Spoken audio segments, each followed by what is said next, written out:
Is Nick Saban looking past this game? No. No. No. I mean, yeah, I mean, I would wait till you finish, but I mean, no. Like, you know, it does get to be a little bit monotonous or repetitive. But think about all of the things that Saban says, right? Before a game, at halftime, after a game, middle of October on a Tuesday after practice. Look, we have a standard. We're trying to compete to that standard. And that's the most important thing. So we need to play every single play up to that standard. And if we can't have that standard, then we're going to get somebody out there who can reach that standard. But we're not overlooking anything. And y'all, and you can go back and look at the ones that people talk about on social media for a day or two, when it's like, y'all keep asking me this stuff about looking past or looking to Auburn or looking to whomever. But this week we got South Central Louisiana Tech, and they're going to line up across from us. And we're focused on that because that's how you get greatness, by every single play. And you can look up, there's so many times that he said stuff like that, right? And about teams that, with all due respect, are nowhere near the quality program, in general. The logo doesn't hold as much weight as Miami, nor is the team as good as this team is going to be this year, about whom he has said these kind of things. You got a national TV audience, right? You got a destination game in Atlanta, one of the premium kickoff classic games that you can have anywhere. And as you all know, you're always recruiting. And what have we talked about on this very show for multiple years, Mark?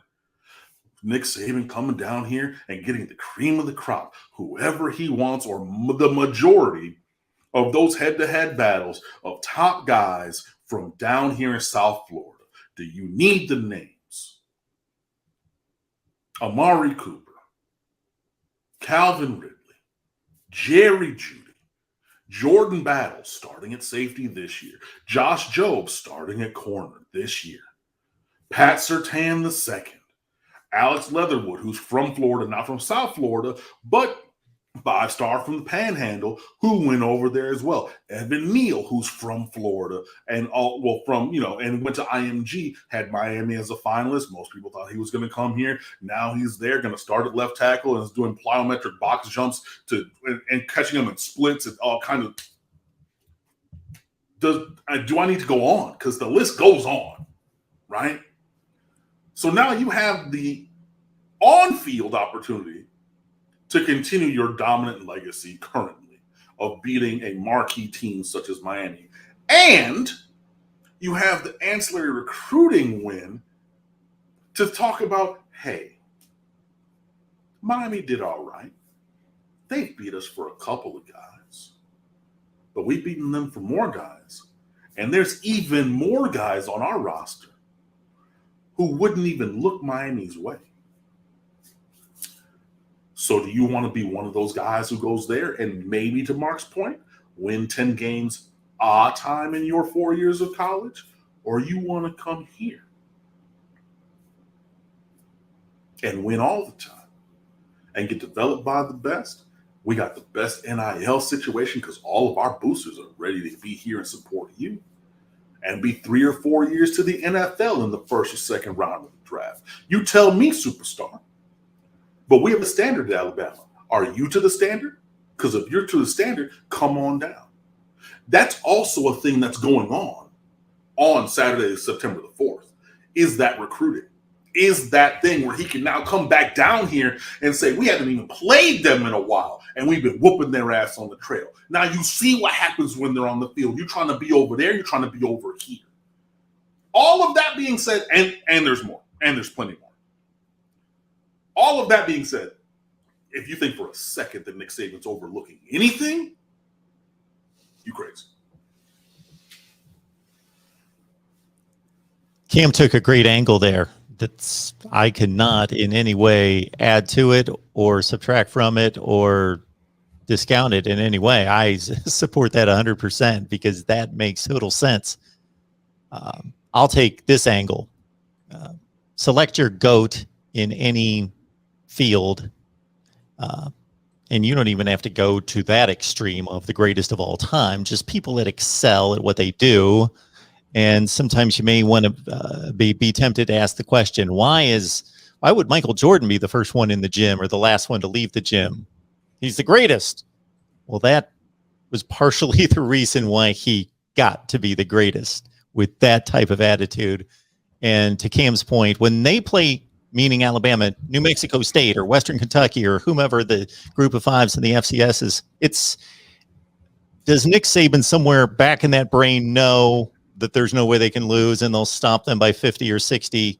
Yes, but he doesn't communicate that in any way, shape, or form, in any mannerism to his team. And now we're talking about, let's get to the talent on the roster and the ability of the team. Alabama's going to play LSU, Auburn, Florida, Texas A&M. That would be at the top of the list. Ole Miss. Where does Miami rank? Well, we'll just have to wait and see for all the games to be played this season. Miami could be the 5th best team they play. They could be the best team they play. They could be. Because I don't think there's any clear differentiation between, maybe Texas A&M would seem, maybe LSU would seem to be the best teams, but it would not shock me at the end of the year if Miami was the best team Alabama played in the regular season, and they could be the 5th best, but still be, like I the mean, 15th best team in the country. Right, both of those are entirely possible. I mean, you can obviously debate which one you think is probable, but it's possible for sure. You know what I mean? So, yeah, and with the greater that your talent is, the more work is required to meet that talent. That's why when I taught choir, we didn't just sing for 2 minutes a day. You know what I mean? When we got really good, and we always had rehearsals because I had 5 different choirs and everything like that. And I would impress it upon them. I said, your talent necessitates that we work, that we feed that talent, right? Because if you misplace a breath and you're trying to traverse a difficult run, you're not going to be able to get there, right? But if you think about this other choir, and you've heard them, if you think about these other singers, right, they're able to do that. Why? Because they put the time in. So if you're, late in the game, and I need that play, I need that release, I need that pass rush, I need that pass block, I need that whatever. How many times have you worked on that? You know what I mean? How much have you dedicated yourself to the pursuit of excellence that you were able to summon that? Because you have not just, and Friday Night Lights, you're not Booby Miles. He's more talented than you, but he ain't work like it, right? Blood is knee, but you know what I'm saying? Like, think if Booby Miles had a singular focus, right, and just worked out all the time, then to the top level, because his talent required that, and he wasn't able to necessarily live up to all of that. Look, man, it's not easy, and it's not going to be. Look, it's not easy to win games. Not a game, not multiple games, not 10 games, not a championship. And this is going to be a very, very, very tough game. And everybody wants to win this game. And the only way that you get, for Alabama, who's looking at a national championship or trying to defend and repeat as national champions, the only way that you get there, or the clearest way that you get there, is with a win next Saturday, right? And then a win the next week, and then a win the next week. But you got to go 1-0 every week, right? That's what you want to do. That's what you want to have. But that starts with going 1-0 against Miami. So, yeah, you want to end up 12-0, but it starts with the 1. But it's a marquee game. And I haven't even touched on the fact that, like, they got so many guys from Florida, or so many guys that we've recruited, whether they're from Florida or other places, they want to show out. They know guys on this roster. Look, Jordan Battle, his father I worked with for a time when I first started teaching, way back when at Deerfield Beach High School in Norfolk. Jordan Battle wanted to be a Miami Hurricane. Look it up. Talk to anybody you want to. Fact. Wanted to be a Miami Hurricane. Early on, Miami said, we're concerned that you're not physical enough to play safety here. Word. For real? All right. Goes to Aquinas. Gets better. Has that chip on his shoulder. Said, I'm going to be physical. I'm going to show you physical. Did. Alabama came around. Offered all that visit and everything. Cool. Hey, looks like he's going that way. Miami then came back around and said, hey, Jordan,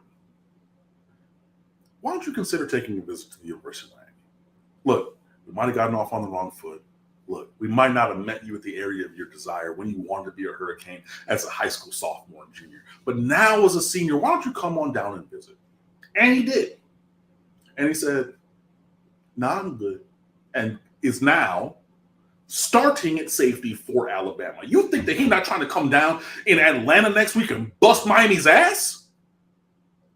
When I'm out here begging for an offer and y'all said I'm not physical enough now, and now I'm starting on the defending national champions against the team that I wanted to play for, that my father roots for, and y'all said I'm not good enough? Come on, man. Come on.